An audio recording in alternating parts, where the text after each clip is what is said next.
Hey, good evening, everybody. We are getting ready to start chapter 7 and 8 of Let Go of Your Fear, Gary Zemak. And so tonight, when we start to explore chapter 7, we are exploring, wait a minute, did Jesus really just do the impossible?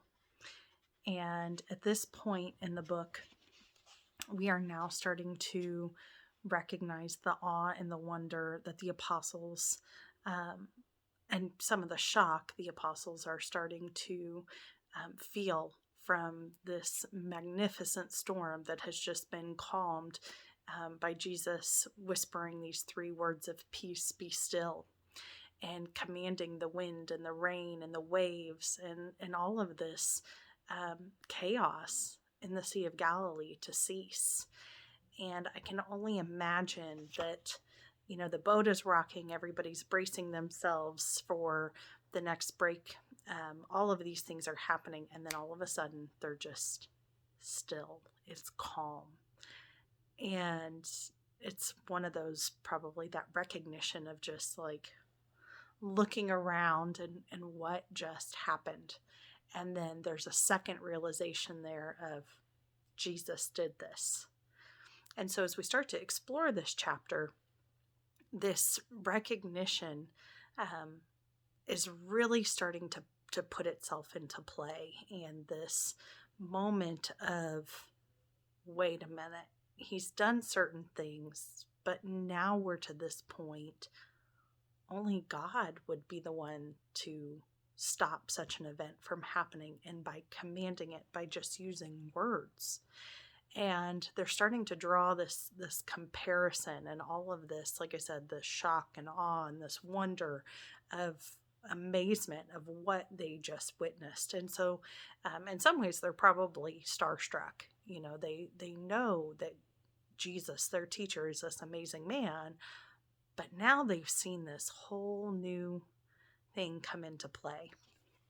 And what we talk about in this chapter of recognizing life's storms, again, that he is there and he is always working for us and through us and with us. It's just not as obvious as something like calming the sea, calming the storm that's in our life. He's doing it, but it's not, we have to be aware of what's happening. And that's one of those things where we have to really look to open our heart to Christ, and we have to be willing to see what he can do. And it's, again, that blind faith, it's that trust of what he has helped propel us through. And so while it's difficult when we're going through it, that's why not only do we need to rely on him in the moment, but afterwards, we should encourage ourselves to look at how that situation played out and how we made it through, and recognize where Jesus was in that part of the story for us.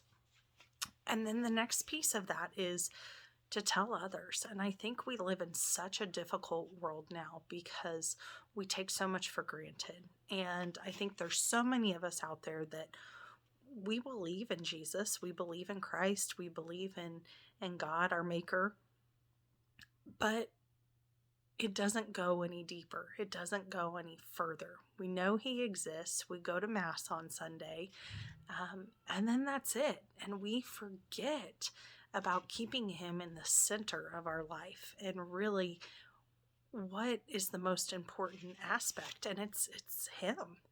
And how do we live our days more fully? How do we glorify him? And I love in this chapter, it says on page 67, it says, what we're witnessing on the boat in the Sea of Galilee is an example of faith sharing. In the aftermath of the storm, we see a group of men discussing Jesus, trying to get to know him better. Who then is this? Personal witness is one of the most effective ways of leading others to Christ. The simple act of discussing your relationship with Jesus and who he is to you can be a powerful evangelization tool. Whether we're conversing in the context of a faith-sharing group or in an informal gathering among friends, we can be sure that Jesus is right there with us. And so, again, it's such an important thing that we have to learn and that we have to remember is we have to keep our conversations around him. We have to continue to glorify him. And we have to remember that he has, excuse me, he has the power to change our lives, to take care of us, and to end up in his holy kingdom. And so that's just something that I hope as you start to move through and you continue to read, that there's a way that you can recognize opening up your heart in this way of reflection for what he has done for you and how he has carried you through some of these storms and brought you through them. So as we talk about our reflection questions, number one, who is Jesus to you and what difference does he make in your life? The second question is, after surviving a crisis, it's sometimes difficult to look back and revisit the details. Do you think we should look back or not? Discuss the pros and cons. And then our last reflection question is, can you recall any situations where you believe that Jesus intervened in a crisis you were facing? When did you recognize his presence? Was it immediately or did it happen later? And so I think those are just really some great ones to sit and think about. And if you're a journaling person, those may be some good examples to spend some time journaling on this week. So now we find ourselves in chapter 8, and it says, you want us to go where? And I really love how Gary depicts this chapter because the disciples have come through this crazy chaos. They're probably still shell-shocked in a way. They've now congregated with all of these people. They fed them, and Jesus commands them, basically, you're going to go back out on the sea. And they're probably looking around like, you've got to be nuts. I mean, yes, we know you just calmed everything, but you want us to go back out there, and now you want us to go back out there without you. And so it's a dual-sided test, because the challenge is now to have the faith of what he just showed them. And now it's kind of put your money where your mouth is. So I just showed you that I'm going to take care of you, that you need to put your trust in me, and I've got you. And now I'm going to go test all of this now that you know what's going on. And I'm going to make you go get back in the boat, and I'm going to make you go ahead without me. And talk about some fear, but also like, okay, yeah, he did this once, but now I've got to trust that he can keep me safe again. It's really this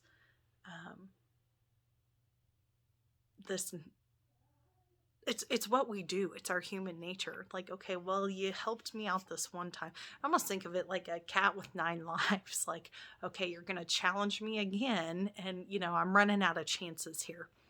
And so as we talk about this, we have to recognize that we aren't going to hold all of the answers. And we've talked about this week.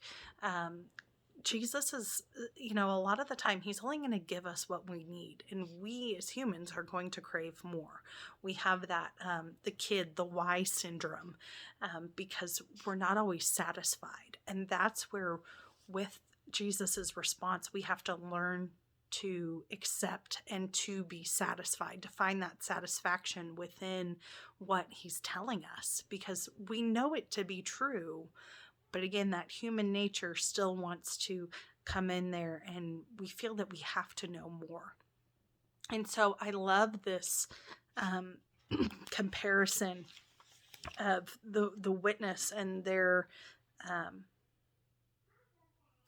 the apostles are on the road to Emmaus, and he shows up beside them, and he's walking, and they don't recognize that it's him.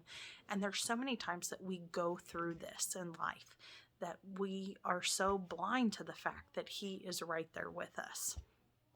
And then again, in the Annunciation, Mary could have had a million questions, and she asks, how can this be that I'm a virgin? How can I become pregnant? And it's, it's by the Holy Spirit. She doesn't get to ask all these questions. She doesn't get to, she has to accept that this is what's being brought to her. And there's so many times that I think we would all do ourselves a service by not continuing to go down that road of questioning, and to sit in that acceptance of what the situation is and how we're going to get through it.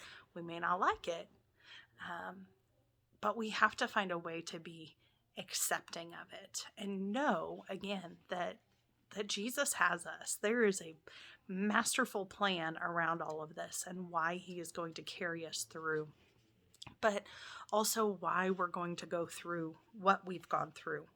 And he talks about, at one point, now I got to go find it again, that some of these things that he may allow, these difficult events to occur. And it may be difficult to understand while it's happening, but he always has a plan. Anything the Lord allows to happen can benefit us in some way. If you're going through something right now, I can assure you that there is a reason. And that is so hard for us to see, because it's not always going to be made known to us right away. It's not, it could take years even at some point, and that's very hard to go against our human nature and to not go back earlier and say, like, why have you given up on me? Why are you walking away? And it's not that he's doing that at all. He is sleeping. He's quiet because there's lessons that we need to learn. There's wisdom to be gained in going through some of these storms, but he's not going to let us crumble as long as we put our trust in him. And so as we continue through this, we have to listen to that calling of where Jesus wants us to go. Just like the apostles getting back into the boat and heading back over the Sea of Galilee, we have to let him lead us. And sometimes we're going to have that resistance and these questions, and we want to know the reason why, but we have to have that faith that he's doing what's best for us. So as we look through tonight's reflection questions for chapter 8, it says, have you ever been thrust into a difficult situation that seemed too familiar? Did your previous experience make it more or less difficult? The next question, do you make time to get away from the craziness of the world each day? If so, where do you go? And the last question, when you wake up each day, are you generally excited about what might happen? Are you frightened? What conclusions can you draw from how you feel? And so just spend some time today. I encourage you to just sit with Jesus and invite him into your heart and let him lead you and let him reveal himself to you. Maybe you are going through something really difficult right now. Maybe you're still trying to find clarity on a previous experience or past experience that you've gone through. Or maybe there's something that you're fearful that's coming up that's causing you some anxiety or worry. And I just, like I said, sit in that silence with him and let him reveal himself to you. So I am so glad you guys spent a little bit of time with me this evening, and I hope you have a great rest of your night.